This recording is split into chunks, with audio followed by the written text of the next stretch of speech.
이민수의 경제 토크 레몬 리서치 김민수 대표님과 바이오 얘기를 이어서 하겠습니다. 바이오가 조금 쉬는 것 같더니만 다시 돌아왔습니다. 에너지를 이제 충전하고 재충전하고 돌아온 겁니까? 바이오다 마. 그러면서 예 그냥 뭐 죄송합니다 본토 언어 네. 발음이 좀 약했습니다. 네. 네 서울 사람이라서요. 네. 네. 근데 보니까 한 2년 사이에 네. 템베거가 나온 종목이 2종목이 있더라고요. 두 2년 사이에. 종목밖에 없어요? 아니 어. 있는데? 근데 제 눈에 띄는 아니 위메이드 같은 것도 사실은 10배 낫죠. 그거 말고 최근에. 최근에 뭐 엔케움 같은 거 아닐까요? 이게 그랬네요. 예. 그죠? 또 예. 뭐 있을까? 뭐 알테오제는 안 되나? 그러니까요. 예. 어쨌든 핵심 요점은 바이오 쪽에서 그런 게 많이 있었다 이런 걸 얘기하고 싶었던 거 아니에요 지금? 말씀하시죠. 죄송합니다. 죄송합니다. 예. 저 계획적으로 얘기를 했었어야 예, 했는데 예. 뭐 던져놓고 그냥 죄송합니다. 예. 알테오젠이 그랬고요. 예. 한화에어로스페이스. 에어로스페이스 하나. 이런 종목들이 맞아요. 그러니까 저희가 그냥 된다 하는데 그냥 그러게요. 이렇게 좀 느슨하게 놓치고 있게 되면은 그냥 꾸역꾸역 올라오는 이런 대표적인 종목들. 예. 네. 이런 걸 봤었을 때 그 중에 하나가 이제 바이오도 있었다. 예. 한쪽으로 봐야 될 것 같고 또 하나가 이제 코스닥 시총 상위 종목들을 보게 되면 일단 지금 또 앞에 시총 1위가 바뀌었거든요. 한때는 에코프로 그룹들이 한 떡 자리를 잡았다가 그걸 1년 만에 내줬습니다. 알테오젠에게. 그렇게 되고 그밖에 4위에 HLB, 5위에 리가캠, 그리고 또 8위에 삼천당 제약 이런 것들을 봤었을 때 지금 10위권 안에 종목들이 한 4개 정도까지 들어온다. 휴재를 어떻게 볼지 모르겠지만 네네. 이렇게 되기 시작하게 되면 지금은 바이오 세상이다. 그렇죠. 바이오월드 이게 지금 시장의 주도를 하고 있는 게 맞을 것 같고요. 게다가 많이 나왔던 얘기 뭐 금리 인하가 되면 어쩌고저쩌고 저는 이거 그렇게 크게 안 믿습니다. 왜냐하면 만약에 금리 인하가 돼서 좀 기대감이 꺾였다 그러면 지금같이 이제 뭐 비컷 할 가능성이 없지 않습니까? 미국에서도 그렇게 나오기 시작하고 그렇게 되면 주가가 빠졌어야 되죠. 안 빠집니다. 그거랑 약간 연관성을 다르게 보는 게 국내 바이오 업체들의 위상이라고 봐야 될 것 같아요. 그러니까 즉 시가총액 코스닥 1위 들어간 종목이 과연 뭘 했느냐? 그 밑에 있는 4위, 5위 된 종목들이 과연 뭘 보여주고 있느냐? 이게 더 핵심이라고 생각합니다. 그러니까 과거에는 저희가 이제 빅파마들 중심으로도 그렇고 이제 항암제는 뭐 기적의 그 우리 회사를 완전히 살릴 수 있을 만한 항암 신약 이런 거에 대해서 막 목숨 걸면서 막 움직였지 않습니까? 근데 그거는 그들이 다 개발해 놨고 우리는 거기서 뭘 하느냐? 그 항암약이 얼만큼 잘 전달되고 얼만큼 오래 전달되고 그리고 또 그걸 가지고 그러니까 좀 번거롭지 않게 만들어주죠. 우리가 테스트해줄게, 그렇죠. 생산해줄게, 개량해줄게 이런 거잖아요. 그렇죠. 예. 그런 거에 대해서 아주 독점적인 지위들을 딱딱 부여받는 회사들이 나오기 시작하다 보니까 네. 거기서 열광하는 거죠. 그런 업체들 대표적인 게 이제 순서대로 얘기하면 알테오젠, 유한양행 같은 거잖아요. 그렇죠. 예. 일단은 알테오젠 네. 이쪽도 그렇고 유한양행 같은 경우도 바로 레이저 티닙이 보여준 효과를 가지고 이제 직접적으로 이제 우리가 1차 병용요법까지 쓸 정도로 우리 강력해라고 하면서 보여주다 보니까 그게 이제 턴을 하는 과정들이고 거기서 이제 나오는 성과를 가지고 이제 로열티를 얼마나 받느냐 그래서 그걸 가지고 앞으로에 대한 회사가 바뀌겠다라는 부분들이 계속 반영되는 과정이라고 봐야 되겠죠. 그런 쪽에서 과거에는 이러지 않았습니다. 네. 솔직히 우리나라가 FDA 승인 받아서 신약 딱 내놓는 거 이거 예전에 SK 바이오팜 맞아요. 예. 그 뇌전증 치료제 그게 다 했었죠. 음. 이런 쪽 빼고는 쾌거를 보여주다 보니까 예전과 다른 체질을 갖고 있네 라는 쪽들이 지금 시장에서 부각을 받는 과정이라고 봐야 될 것 같습니다. 좋은 전략이죠. 사실 네. 빅파마들이랑 붙어가지고 그죠? 네. 하나 그냥 죽어라고 해서 개발하기 어렵고 그죠? 삼상까지 어렵고 무지 어렵죠. 한다고 한들 사실은 우리가 글로벌 빅파마로 떠오르는 것도 아니고 보니까 그죠? 네. 그러니까 이런 전략적으로 잘할 수 있는 부분을 하는 게 훨씬 좋은 것 같습니다. 그래서 말입니다. 네. 알테오젠, 유한양행 다음은 뭐냐? 이걸 기다리는 거잖아요, 우리가. 다음 거요. 다음입니까? 다음은 없습니다. 다음은 없고 없어요. 다음은 이제 지금 카카오로 합병돼서 네, 네, 이제 네. 그렇게 돼버렸고요. 네. 근데 지금 중요한 거는 이런 게 나오는 과정들을 보면서 만약 그러면은 또 그렇지 않습니까? 저희가 바이오가 대세라고 그래서 바이오만 쭉 가지도 않아요. 네. 가다가 또 조정을 받아요. 조정을 받게 되면 조정을 받죠. 예. 아예 저렇게 올라간 건 다 안 사가 아니라 지금은 이게 하나의 주도 섹터다라고 인정을 하고 중요한 자리 들어온다 그러면 바이오주가 그렇지 않습니까? 이게 탄력들이 그냥 탁탁 움직이는 것 같아도 어떤 때 보면 조정 또 세게 받아요. 그럼 조정 나올 때 저희가 보통 어떤 시각 같으면은 에이 저렇게 올라간 거 이제 안 사. 삼성전자 봐야지. 이게 아니라 삼성전자도 물론 봐야 됩니다. 봐야 되는데 일단 주도 섹터에서 뭐 반도체 그다음에 2차 전지 바이오 이런 쪽에서 하나 쪽으로 계속 올라가면서 이렇게 순환매가 들어오게 되면 어차피 또 2차 전지가 강하게 되면 바이오 또 쉬질 거 아닙니까? 그런 때 포인트를 맞춰서 나 2차 전지 못 가겠어. 그러면 바이오를 또 공략을 해도 되겠죠. 그런 쪽에 타이밍을 보시는 것도 괜찮다. 네. 그래서 바이오가 진짜 투자가 어려워요, 그죠? 네, 뭐 지나고 보면 좋다고, 너 그거 옛날에 좋다고 했잖아. 이렇게 말하기 쉬워요, 그죠? 올라오면. 근데 했지. 예. 그 변동성 자체가 정말 예를 들면 얼마 전에 강했던 뭐 HLB 같은 경우는 네. 급등했다가 급락 또 올랐다 지금 옆으로 상당 기간을 7월부터 8, 9, 10, 3개월을 옆으로 기고 있는 상황이고요. 네. 한때 잘 나갔던 삼천당제약 이런 급등했다가도 사실은 뭐 그렇죠. 상당 부분 뭐 산을 만들면서 낙폭을 좁혀갖고 그죠. 네. 유한양액 이런 거는 뭐 아닌 이제 올랐나 싶었는데 또 뻗어가고 네. 그죠. 알테오젠도 그렇고. 그러니까 네.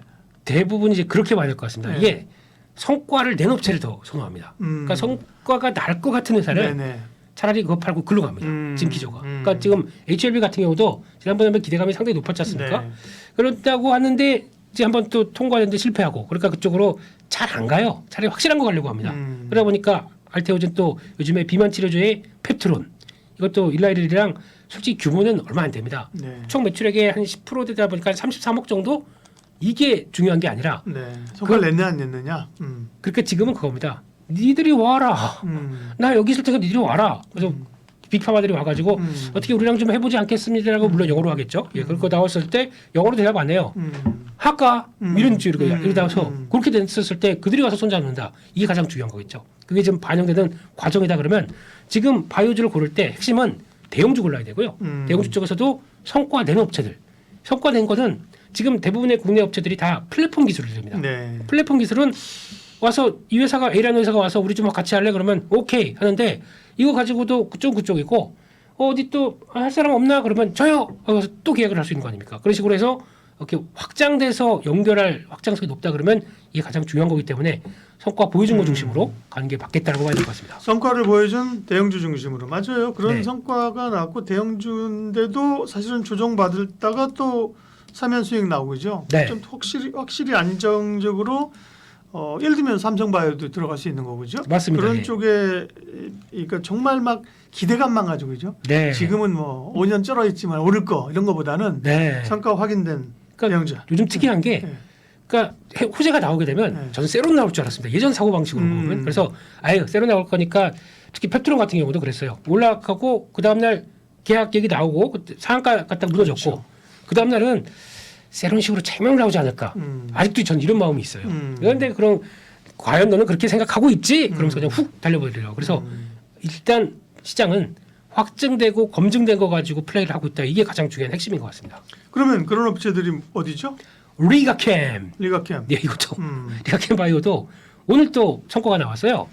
이게 지난번에 작년 말에 얀센으로 그 LCB 리가캠이니까 LCB 예 뭐 80 몇인가 그거 가지고 또 해서 또 최대 1조 원 가까이 받게 되는 걸로 계약을 맺었었는데 그거 이후로 이번에 또 나왔네요. 그러니까 이번에 일본의 오노제약 쪽으로 계약을 맺기 시작하면서 나왔던 고용암 관련된 쪽에서 자기네 플랫폼 가지고 면역 그 항체 시스템 관련된 쪽에서 성과를 내기 시작한 거죠. ADC입니다.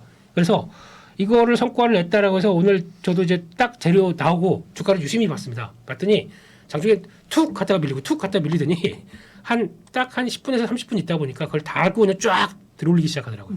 그렇다는 얘기는 그 전부터 이제 우리 성과 나올 거를 미리 알았던 뭐든 간에 그 시장에서 반응들은 저거 호재 나왔으니까 이제 세론 아냐? 라는 것들을 그냥 무참하게 하고 이제 다음 자리로 가기 시작하더라고요. 그게 바이오주의 특성인 것 같습니다. 근데 중요한 거는 그래 좋았어 라고 해서 지금부터 사겠어 라고 하게 되면 그런 것도 여지없이 흔들리더라고요. 그러니까 이럴 때는 확인된 거를 얼마나 다시 조정받을 때 잘 사느냐. 유한양행도 그랬거든요. 예. 한번 쭉 가고 분명히 또 조정권 들어옵니다. 맞아요. 그럴 때 얼마큼 잘 대응하고서 끌어가느냐가 핵심이기 때문에 종목 압축하고 될 만한 것들 찾아보고 하시면서 그를 되는 종목 쪽으로 몰아가시는 게 맞는 것 같습니다. 리가캠 바이오. 네. 하나만 얘기하면 우리가 또 섭섭하잖아요.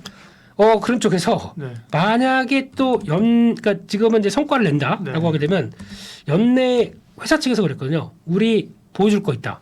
최소 한 건 이상 기술 라이센싱 아웃 하겠다라고 하는 회사가 ABL 바이오입니다. ABL. 네. 네. 그것도 플랫폼 기술이다 보니까 거의 유사한 구조들이죠. 이쪽도 될 것 같습니다. 그러니까. 네, 그래서 이쪽도 보게 되면 또 나온다 그러면 똑같이 세론이 아니라 장중에 갈 듯 말 듯하다가 또 쭉 돌아설 수가 있기 때문에 이런 것도 한번 보셨으면 좋겠고, 또 두 번째로 SK 바이오팜.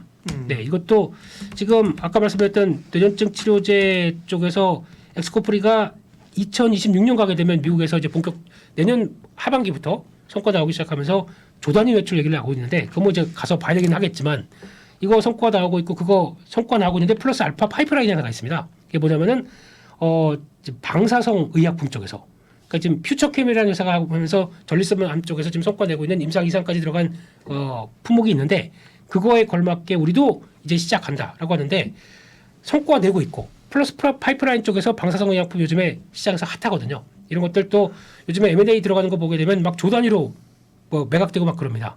근데 우리나라에 그래서 좀 알려진 회사라고 하는 퓨처캠 같은 경우도 지금 시총이 해봐야 아직 6천억대 안 되거든요. 그러니까 이런 것들도 이 움직이 되면 그런 걸 기반을 받아서 SK 바이오팜 같은 경우도 꾸준하게 한번 자리를 보시는 게 어떨까 생각되고 있습니다.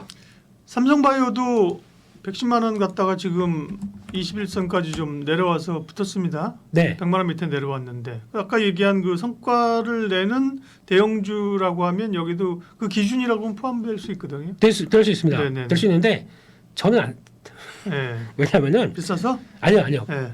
삼성바이오로스는 일단은 실적 잘 나올 때는 저 팔아야 되더라고요. 네. 왜냐하면 이게 그러면 공장을 확장합니다. 그럼 이제 송도 가보게 되면 거의 이게 맞아요. 다 그럴 정도로, 그러니까 네. 하나씩 넓혀가는데, 하나 이제 그 4공장 끝나고 이제 5공장 넓히고 계속 부지 넓히고 하는 과정 쪽에서 공장을 넓힐수록 일단 실적이 좋아도 거기 들어가는 비용들이 있습니다. 건설 비용 있죠, 공장 시험 운영 비용 있죠. 그런 것들 들어가다 보면 실적이 딱 정체가 나오는 구간이 나와요. 그때 사는 게 제일 좋습니다. 그래서 네.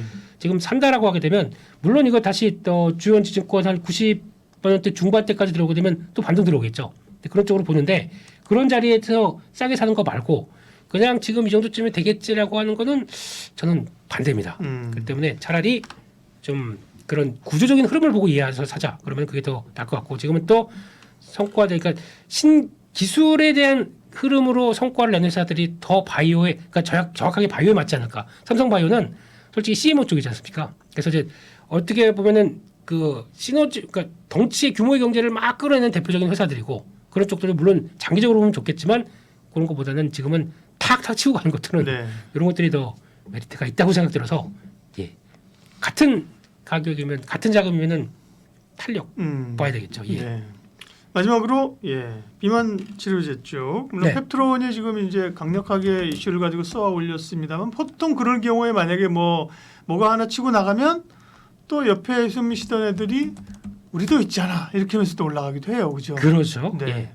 근데 그냥 팩트로 보는 게 맞을 것 같습니다. 네. 네. 그리고 또 만약에 본다 그러면 이제 D&D 파메텍이라고 있습니다. 이 회사가 이제 경구용 쪽으로, 그래서 자기 기술 쪽 연결시켜서 그쪽으로 비만 치료제를 가는 쪽인데, 그나마 기대감이 있다 그러면 요 정도까지는 모르겠는데, 나머지는 또 그래서 대봉 LS 또 이번에 또 한 10월 중반쯤 되게 되면 그 노브노디스크의 위고비 우리나라에 들어오지 않습니까? 판매된다고 그죠? 예. 37만 원짜리를 우리나라에서 80만 원에 파는데요. 우와. 야, 이거 좀 물론 이제 네. 중간에 이거 비급여다 보니까 붙는 게 많다고 합니다만 너무한데요. 예. 중간에서 근데 그거를 유통한다 그러면 블루엠텍이 그런 거 그 기업이잖아요. 이거. 저는 블루엠텍은 별로 그렇게 선호하지 않습니다. 유통 쪽이다 보니까 그러니까요. 직접적인 기술과 연결시킨다 이거는 아닌 것 같아서 네, 그렇게 보고 싶습니다. 네. 바이오 어쨌든 연말까지 바이오죠? 당분간 주도 성격들을 충분히 가져올 거로 보여집니다. 네. 그렇기 때문에 항상 기억하실 거는 바이오 좋은 거 알아요. 알기 때문에 지금이라도 이것만 아시면 됩니다. 충분히 또 며칠 지나고 나면은 또 약간 쭉 쳐줬을 때 그런 매수의 욕망만 제어할 수 있다면 네, 바이오는 투자 기회가 여전히 있다. 그렇습니다. 네. 레몬 리서치 김민수 대표님 함께했습니다. 고맙습니다. 감사합니다.